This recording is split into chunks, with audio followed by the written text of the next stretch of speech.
You don't succeed by giving up, that's one thing I know. And I'm sorry, so sorry you got sick, that I wasn't there. And if I acted like a dick, it didn't mean I didn't care.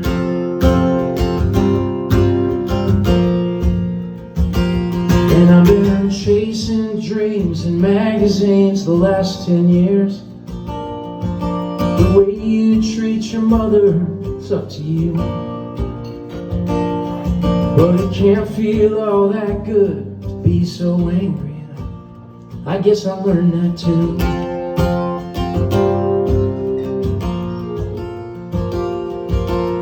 Jessica's afraid she won't find love. She says that she ain't ever home. Feels like just last night when I swear I heard her say, she said, what if I die alone? No one wants to die alone. It's a broken-hearted attitude, but it kind of fits right in to this movie about all of us that's waiting to begin. And I've been chasing dreams in magazines the last 10 years. And the way you treat your lover, that's up to you. Really can't feel all that good to be so jealous. You better believe I know what that's like too. And this will change, and time will feel more alive, because protection is like a wheel, and the way you sometimes feel can make you think you might even be the worst person you'll ever meet. But it's alright, 'cause we have got each other. We have got each other. We have got each other.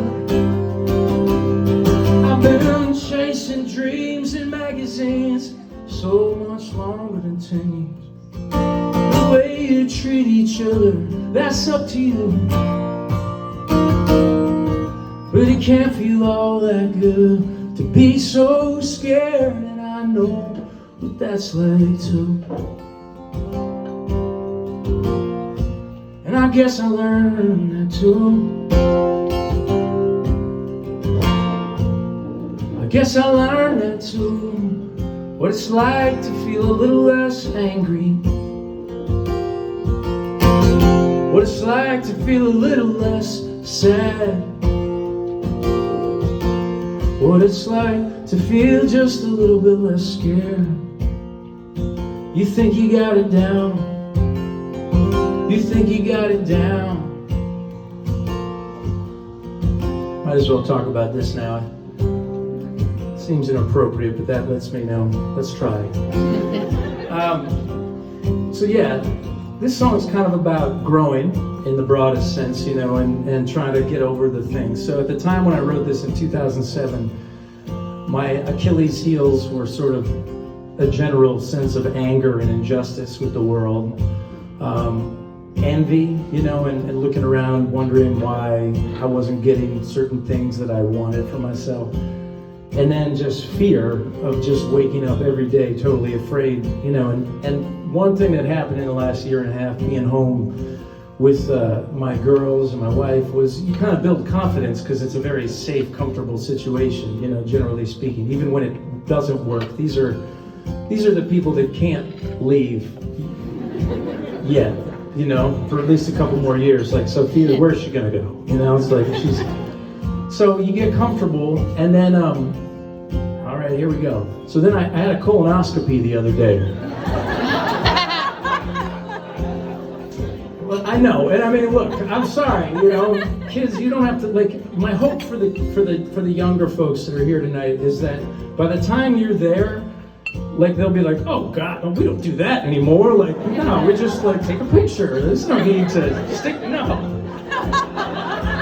And in fact, when I was going under with the gas, there's like 3 Irish nurses that these women must have been my exact age, and they're like the prettiest 3 nurses, and they're like, just flip over, okay, now open your Johnny gown. I'm like, good Lord. And then I have the anesthesiologist who was one of those old guys with gray hair, but who puts a lot of product in his hair, which his hair was spiked, which just like, I'd nenever seen a picture of Kevorkian, but that's what I picture. So he's like, I'm the anesthesiologist. He's asking me questions like, do you get car sick? And I'm like, yes. He's like, okay. And he just keeps moving, and I'm kind of like, do you heard what I said, right? I get car sick. Is that, do you have to note something for this to not be like fatal? So I'm sitting there with like 6 people, the Johnny gown open. If you've had a colonoscopy, you know how it is, and the whole thing's so stressful right from the beginning. And you ask the doctor, how much is this going to cost? And they're like, well, we don't know that. And you're like, how can you not know that? This is the kind of thing that really annoys me about life, though. And so I'm like, how can you just give me a price? And he's like, oh, it could be $4,000, could be $7,000. I'm like, well, how do I get the $4,000 one? So he's like, I'm going to put you on with Laura from the office, and she'll sort you out. That was his exact words. She'll sort you out. So I get on with Laura. I ask her the same question. She said, well, that depends if you have polyps. And I said, let's assume I don't have polyps. What's the price? Like, she said, well, that depends if you're going to use anesthesia. And I said, well, let's assume I do use anesthesia. Like, I can give you a pretty good picture of what we know. And so I'm trying to sort this out just to get a price, because I'm self-employed. I mean, my insurance is just nuts. So I'm starting to get frustrated, and I'm probably starting to be a little bit of the dick that I talk about in this song, and the same dick that caused Kirsten to buy me for Christmas a little sign that I hang in my studio that says, don't be a dick. So I'm sitting there, and I'm just getting a little annoyed, and just then she's like, are you Stephen Kellogg, like the singer?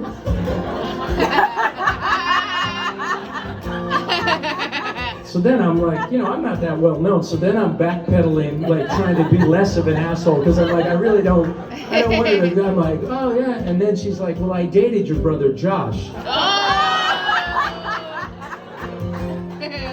So then I'm all like, okay. I'm thinking I'm gonna go into this offices, and we're talking about anesthesia. So I'm like, I hope Josh was a gentleman. And she's like,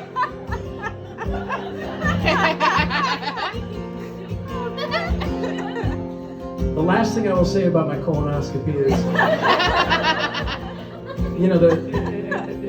I get home from the whole experience, and fortunately everything looks good up there, and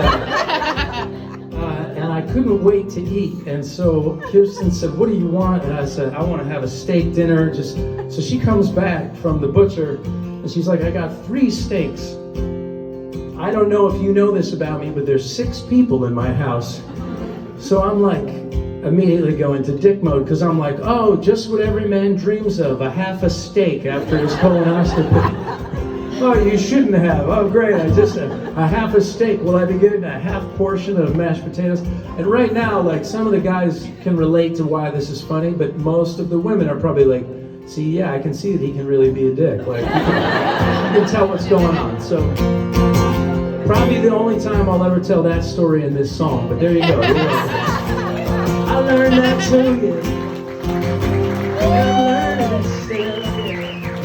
Then I learned that too, and I'm learning it still. Oh, you gotta give our children roots and wings.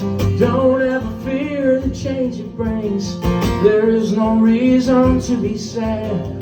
Be thankful for the time you've had. When I was a younger guy, one autumn night I told a lie, and my daddy shook his head inside. He said, one day you'll know what it's like to give your children roots and wings, and not to fear the change it brings. To tell the truth, to be a man, to just try and do the best you can. And my mother, she did set me free from all those locks that once held me. She whispered in my infant ears, baby, you are wise beyond your years. So even on my dark darkest nights, I felt the ground and I have seen the heights. And one day may you do the same. Oh, child of mine that bears my name, may you feel your roots and wings.